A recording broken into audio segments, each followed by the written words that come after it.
Yeah, I'm trying my best not to, lock in on that, just focusing on the game. But probably after the game, when we have that moment, I'll probably, feel some type of way. But as of right now, I'm just locked in on just trying to win the game tomorrow. I would say the same thing. Being a senior, it's a lot of emotions, but just trying to make everything that's going on right now the main focus, and that's just winning games. So Adam, what do you see from Iowa State? Might be a little different than what you saw way back in December, I guess. Actually. I see, obviously Caleb Grill being out and everything like that. Offensively they haven't been the best, but I know defensively they're number one in the country. I mean, in our conference, and they still have a great coaching staff over there. Guys that are, just willing to go out there play their hardest, and it's going to be a battle out there. And I know that them coming out here, they haven't been, winning as of late, so they're trying to, capitalize and finish strong, and we're trying to, create some momentum going into the postseason. So. Over the last 2 years, this can be for either of you, because we've dealt with so many injuries, and now you might have Keontae and Langston dealing with stuff. What kind of advantage does it give you going into the Big 12 tournament in March Madness, playing against teams that might not be as well equipped for injuries like you guys are? I mean, you never know what to expect, playing this game of ball. You just want to take full advantage of it. But at the end of the day, it just shows our depth. Guys are, ready and willing to step up. And in March Madness, there could be anybody's name called that needs to make a big play or just have a big game in general. And it just shows that we have a lot of trust in each other. And Coach has a lot of trust in us to go out there and do whatever it takes to win. So a lot of teams don't have those capabilities, but we're thankful to have, a group of guys that work every day and are preparing for moments like that. Adam, you've played with Flo a long time. What do you feel like he's given this program as far as his role? I really think he's given his everything, to the program. He's sacrificed so much, and just been a leader on and off the court. How he carries himself is a true image, in my opinion, of what Baylor basketball is. And I'm hoping that he can continue that on for the next games or so, and just lead out there and play as hard as he can and put everything out there, to be able to win. So. Obviously, you guys recognize his contribution. Do you feel like maybe the public kind of overlooks what he's contributed to this program at all? Yeah, I definitely think that, stats are what is, most eye-opening a lot of time for the public. But, with him, he does everything to allow our stats to pop. He's the one that is freeing us up on screens. He's getting those extra rebounds.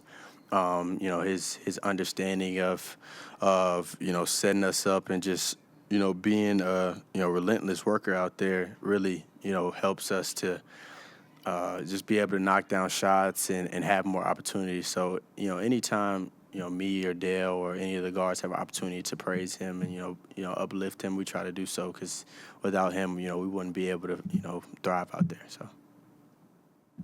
You've obviously scored quite a bit in the last couple of games, but do you see yourself as defense first, or how do you view yourself?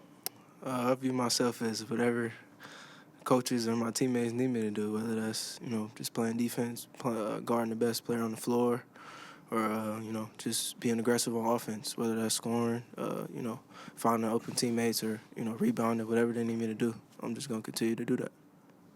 How big for you was getting some of that experience last year in these moments and in the postseason, to having that confidence when your name is called late in the season again this year? I think it helped me. Experience is everything, but also you can experience stuff just being on the bench and watching the game, seeing the game from a different aspect, and just trying to be the best teammate I can, whether I'm playing or not. So I'm just going to continue to do that. Dale, are you feeling any more pressure on you with maybe Langston and County a little banged up, or are you just still keeping that same approach? No, I don't feel no pressure at all. I work hard every day, and I just try and let that show on the floor. So. And then Adam, off of that, what gives you confidence when Dale comes onto the floor that he's going to do what he needs to do, not only on the defensive end, but also the way he's been scoring for you guys in this couple of games? Like you said, at the end of the day, the work, he puts in But his character out there, he's a selfless guy at the end of the day that just wants to win. And, when his name's called, he wants to do whatever it takes to win. So we have all the utmost confidence in him when he goes out there to, do whatever he has to do to help us out there. So.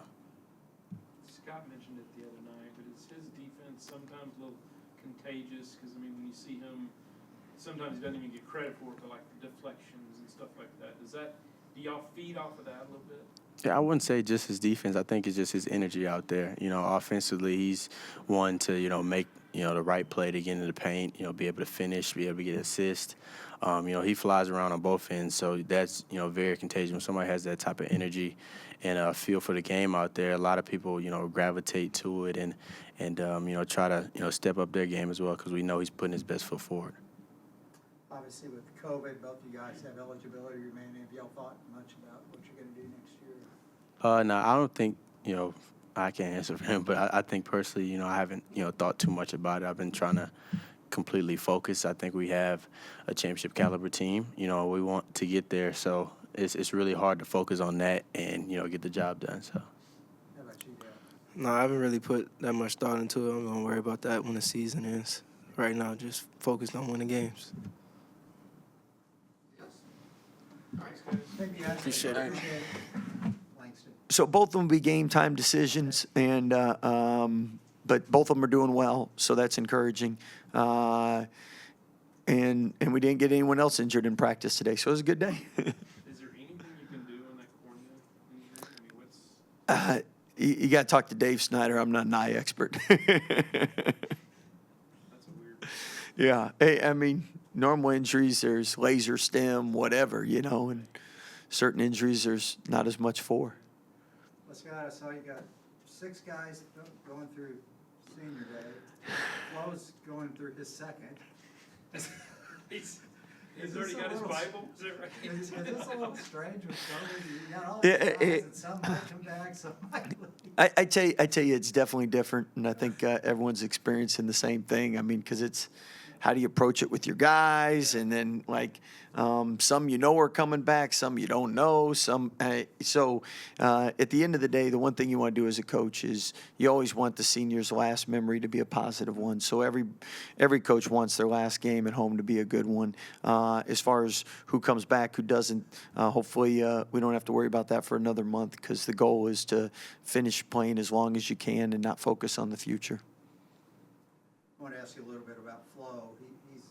He's one guy who's really exhausted his eligibility. Mm-hmm. What do you feel like he's given the program? I think Flo is somebody that, first of all, really solid like a rock. And what I mean by that is I can't remember him missing practices or games from injuries, illnesses. If he's sick or he's injured, he bounces back quick. He's got great toughness to him, great stability. Remember one of our players, Jake Lindsay, always said the best ability is availability, and Flo is available and dependable. So that's great. And it seems like, obviously, you've had a lot of stars in this program, but it seems like he's overlooked just because he's more of a workman-like guy. Well, I think a lot of the things he doesn't show up maybe in the stat sheet, but shows up in the win column, and hence that's why he's the winningest all-time Big 12 wins leader, games played. He has a lot of accolades that show stability and show winning. You joked about that last night. How many balls does he have? I told him if we give him one more, we're not going to have enough to practice with, so. Coach, in terms of Dale, how big do you think last year was for him in terms of getting those late season and postseason opportunities, and now when his name is called, he kind of steps in that same vein? Well, coaches always understand the importance of experience, and that experience, confidence, maturity, have been there, done that. It's twofold. One, it lets the coaches know what they can count on and feel somewhat comfortable, and it gives the players something to draw from. And people that are going through things for the first time, coaches, players don't know exactly how they're going to respond. And it's great that, my last memory of Dale last year was North Carolina, which he played tremendous and really gave us a great lift. Scott, do you usually, both of them kind of said, well, I'm not thinking about it. Do you wait and talk to them after after the season about any kind of decisions that they might? 100%, because you never know what's going to happen between now and the end of season, and a lot of that determines what they might think, what their intentions might be based on that. So again, probably during the course of the season, it's human nature. Grass is always greener on the other side in a lot of different areas and ways. But then when it's over, you're like, man, that was pretty fun. I want to come back, or I want to do this. So I think it's something where if you're too caught up in the future, you miss the present. And that's why we try to really focus on the present, make the most of today. Coach, obviously Iowa State's got a couple other guards that they can turn to, but without Caleb and being a nearly 40% three-point shooter, when you take him off the floor for them, does it change at all how they play, or has it been kind of the same? Well, I think he's been in and out because of a back injury, so they're used to playing without him. At the same time, we know when he's playing well, and when I mean playing well, making shots, just what he's capable of, and that was giving him a great lift. But one thing in basketball is it's that next man up mentality, and everybody has different strengths. So who's ever on the court, they might not shoot it like him, but they might bring something else to the table that he doesn't, and a strength that he doesn't. And that's why it always takes a team to win. And I mean, you look at us in the last two games, just how well Dale's played and the lift it's given us. So I know with Iowa State, TJ does a tremendous job. They're really well coached. They really compete. Number one defense in conference. They force the number one most turnovers. And, last year we had to win conference, and I think we're up 25. And they came back and took the lead on us in second half. So that just shows you they're never going to give up and never going to quit. What's the unique part about playing a team game 1 and then game 18 in a conference? Well, watching that game, there's a lot of things that we do better than we did then, and I'm sure there's a lot of things they do better than they do now. But it is rewarding as a coach to see you've gotten better, and doesn't mean you'll play better tomorrow, but we execute and we do things at a higher rate than we did back then, and that means our team improve, which coaches' jobs are to show improvement and get players to improve. So proud of where we were from 0-3 to where we are now. Scott, barring any delays to the pavilion, Saturday is probably going to be the last conference game in the Farrell Center. Are there any emotions about that?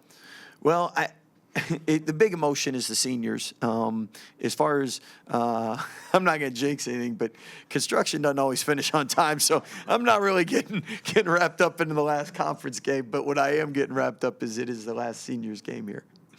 Scott, are you like me? Every time you drive down I-35, you see like a whole new wall put on the Foster Pavilion. That's going up quick. Yeah, whenever there's bad weather, you're like, crud, we just lost a day. But definitely it's always fun when they're putting up the structure because it moves so quick. And as it starts to take shape, it's really exciting. Thanks, Scott. Thank you, guys.